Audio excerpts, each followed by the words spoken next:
तर आपण इथं सगळे बसलेले आहोत, सगळ्यांचं या लढ्यात योगदान आहे आणि फार पूर्वीपासून अनेकांचं योगदान राहिलं. म्हणजे अगदी सावंत सर ज्यावेळेस लालू प्रसाद यादव मुख्यमंत्री नंतर रेल्वे मंत्री झाले, रेल्वे मंत्री जेव्हा झाले तर राजूरचे पेढे घेऊन गेले होते की तेवढी आमची रेल्वे करा.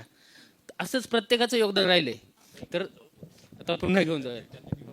तर ह्या सगळ्यात आता शेवटी जे लक्षात येतं एकंदरीत, आणि माझे मित्र अजय फडंगरे पहिल्या मिटिंगच्या वेळेसच आमची एक चर्चा झाली होती की त्यांनाही मी म्हणालो होतो की ज्यावेळेस आंदोलन कुठलंही पुढं पुढं जातं त्यातनं आपोआप नेतृत्व उभं राहतं, ते काही डिक्लेअर करायची गरज नसते. आणि आता एक तर ठरतंय ना की दोन पातळ्यावरती लढाई आपल्याला लढावी लागणार आहे, एक रस्त्यावरची आणि एक सर्व लोकप्रतिनिधी प्रशासन शासनाच्या दरबारी भांडायची.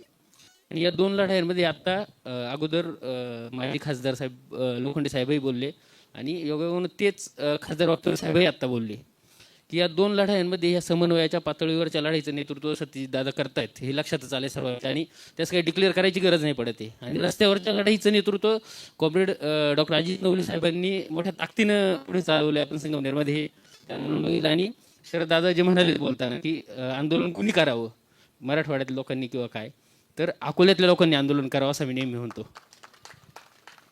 म्हणजे उच्चस्तरीय कालव्यांचं उदाहरण नेहमी आम्ही सांगतो की सगळे म्हटले हे होऊच शकत नाही, पाठ झाले निळवंड्याचे सगळे झालेत, आता वरून कुठून पाणी काढणार, उच्चस्तरीय कालवे काढणार. ते सगळं झालेलं असतानाही अकोलेकरांनी, सावंत सर असतील, डॉक्टर आहेत आणि आणखी इथं बसलेले आहेत आणखी 3-4 मंडळी सगळेच, तर ही सगळी मंडळी जेलमध्ये जाऊन बसली, लाठ्या खाट्या खाल्ल्या, सगळं केलं, परंतु त्यांनी ते करून दाखवलं. म्हणजे अशक्य ते शक्य करून दाखवलं. त्यामुळं त्या लढाईचं नेतृत्व म्हणूनही डॉक्टर साहेब आहेत.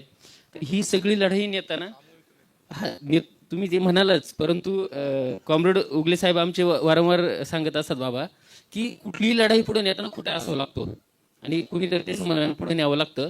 तर ते सगळ्यांनी आपण ताकदीनं पुढे नेऊयात आणि जी कुणी मंडळी ही सगळं पुढे नेत आहेत त्यांच्यासोबत ताकदीनं उभं राहूयात. धन्यवाद.